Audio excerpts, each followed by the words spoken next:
सादर जय श्री कृष्ण मित्रों, आप सभी का बहुत बहुत स्वागत है आपके अपने ही चैनल एस्ट्रो गुरुजी में। मित्रों, यदि आपने अभी तक हमारे चैनल को सब्सक्राइब यदि नहीं किया हो तो अभी सब्सक्राइब कर लें और बेल आइकन को अवश्य दबाएं, जिससे हमारे अगले आने वाले नए वीडियो की नोटिफिकेशन सबसे पहले आपके पास पहुंचे। आप नित्य नई नई ज्ञानवर्धक जानकारियां व नित्य का राशिफल हमारे चैनल से प्राप्त करते रहें। तो मित्रों, आज आपको हम बताने जा रहे हैं कि इस वर्ष अक्षय तृतीया पर 6 प्रकार के राजयोग बन रहे हैं। तो इन राजयोग के अंतर्गत यदि आप पूजा पाठ करते हैं या कोई विशेष उपाय इस दिन करते हैं तो इससे आपके घर पर धन संपदा की कमी नहीं होती है और देवी लक्ष्मी जी की भी विशेष कृपा दृष्टि आपको मिलती है। तो वैशाख मास शुक्ल पक्ष की अक्षय तृतीया या आखा तीज इसे कहा जाता है। यह सनातन धर्मियों का प्रधान पर्व होता है। इस दिन दिए हुए दान और किए हुए स्नान, यज्ञ, जप आदि सभी कर्मों का फल अनंत और अक्षय मिलता है, यानी कि जिसका क्षय नहीं होता है, जिसका नाश नहीं होता है। इसलिए इस त्योहार का नाम अक्षय तृतीया रखा गया है। तो हिंदू धर्म में अक्षय तृतीया का बहुत ही बड़ा महत्व है। धार्मिक रूप से विशेष महत्व रखने वाली अक्षय तृतीया वैशाख मास के शुक्ल पक्ष की तृतीया तिथि को मनाई जाती है। तो इस साल की अक्षय तृतीया कई मायनों में विशेष रहने वाली है। अक्षय तृतीया पर इस वर्ष 6 प्रकार के राजयोग निर्मित हो रहे हैं।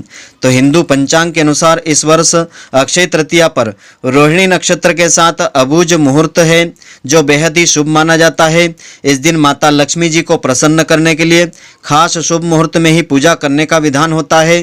तो अक्षय तृतीया का शुभ मुहूर्त इस प्रकार से रहेगा। अक्षय तृतीया तिथि आरंभ हो जाएगी दिन के 11:50 से 25 अप्रैल 2020 से और अक्षय तृतीया का समापन होगा दिनांक 26 अप्रैल 2020 को दिन के 1:21 पर। लेकिन उदया तिथि होने के कारण रविवार के दिन यानी 26 अप्रैल को यह पर्व मनाया जाएगा।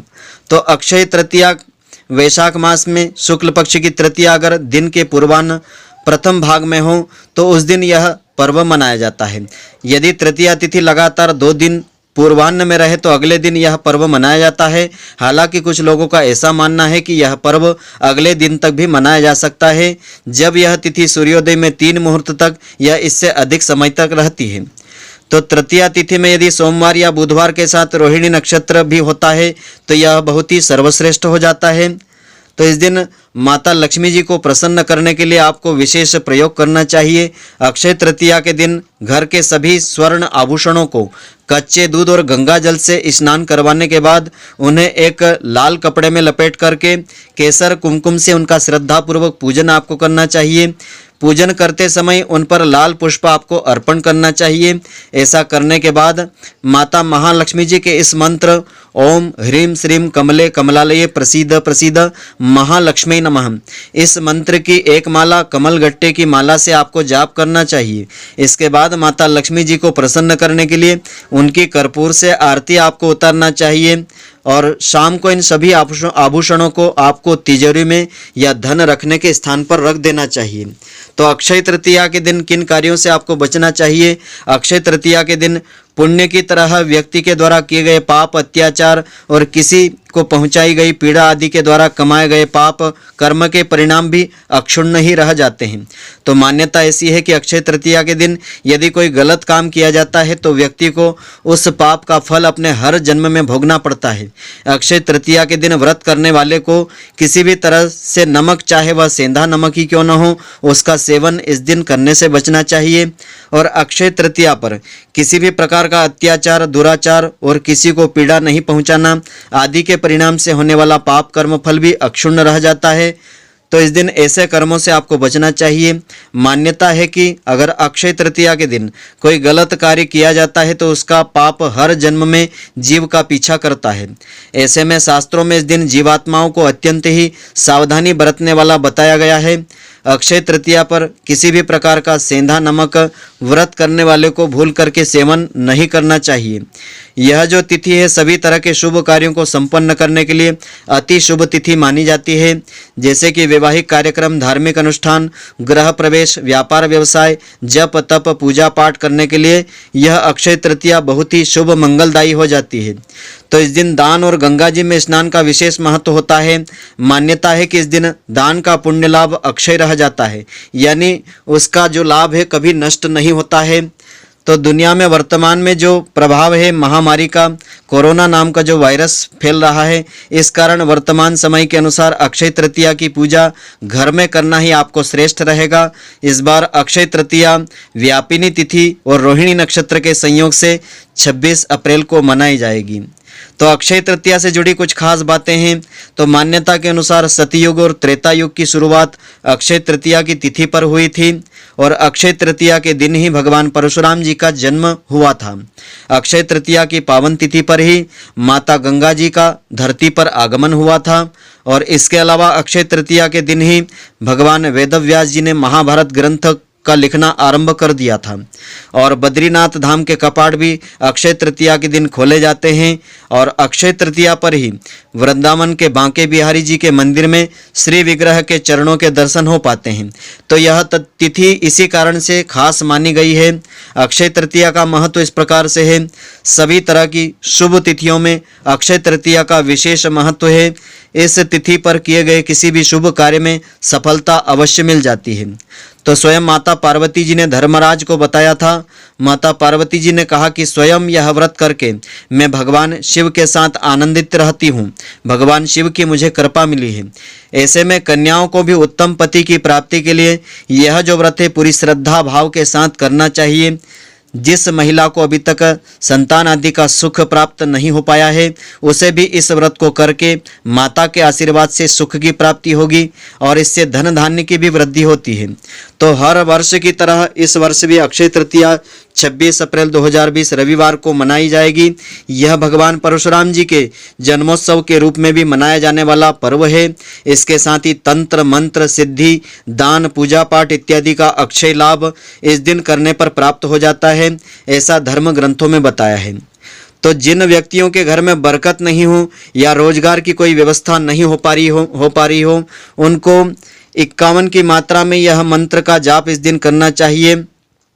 तो यह मंत्र बड़ा ही चमत्कारिक मंत्र है। मंत्र इस प्रकार से है, ओम नमो भाग्य लक्ष्मी च विद्महे अष्ट लक्ष्मी च धीमहि तन्नो लक्ष्मी प्रचोदयात्। यदि 1.25 लाख तक जाप आप कर सकें तो यह जाप करने के पश्चात इसका दशांश यानी इसके 10वें अंश का हवन करना चाहिए, तर्पण आदि करना चाहिए, मार्जन करना चाहिए, कन्याओं को भोजन करवाना चाहिए, ब्राह्मण भोजन करवाना चाहिए।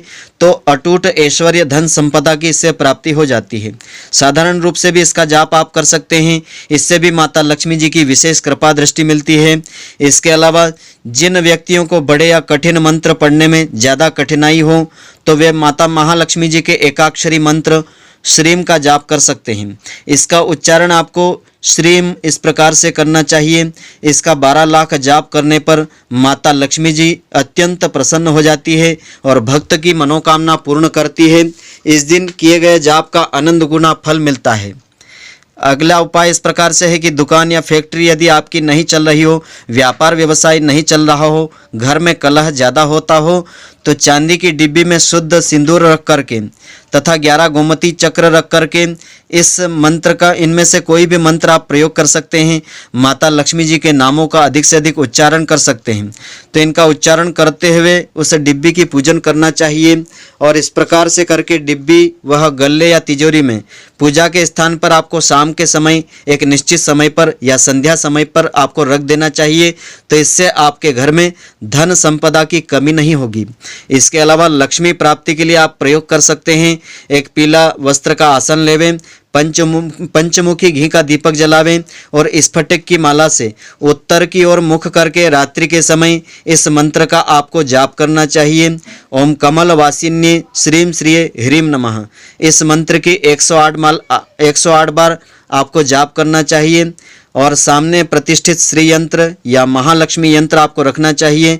लाल पुष्प, कमलगट्टा आदि और दूध से बने हुए पदार्थों का नैवेद्य अर्पण करके या खीर बना करके नैवेद्य आपको लगाना चाहिए और एक माला अंत में हवन आपको इससे करना चाहिए। इस मंत्र के द्वारा एक माला का पूरा हवन आपको करना चाहिए।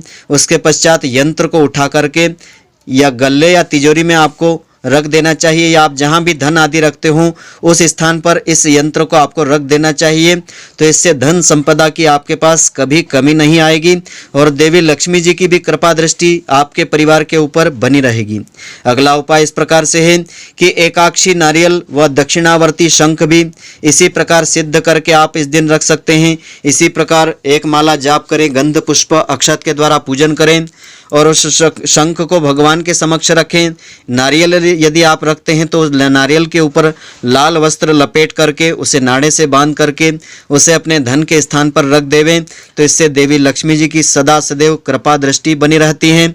अगला उपाय इस प्रकार से है कि चांदी या तांबे के पात्र में कमल गट्टे भर करके उस पर महालक्ष्मी यंत्र स्थापित करें और केसर से चावल को रंग करके प्रति यंत्र पर 1-2 दाने चढ़ाते जाएं तथा वे सभी चावल इकट्ठे करके बाद में कन्याओं को खीर बना करके उनको खिलाना चाहिए। कन्याओं को तिलक लगा करके दक्षिणा आदि दे करके उनके चरण स्पर्श करना चाहिए। तो इस दिन अनंत गुना फलों की प्राप्ति होती है और देवी लक्ष्मी जी की विशेष कृपा दृष्टि बनी रहती है, धन धान्य की कमी नहीं आती है।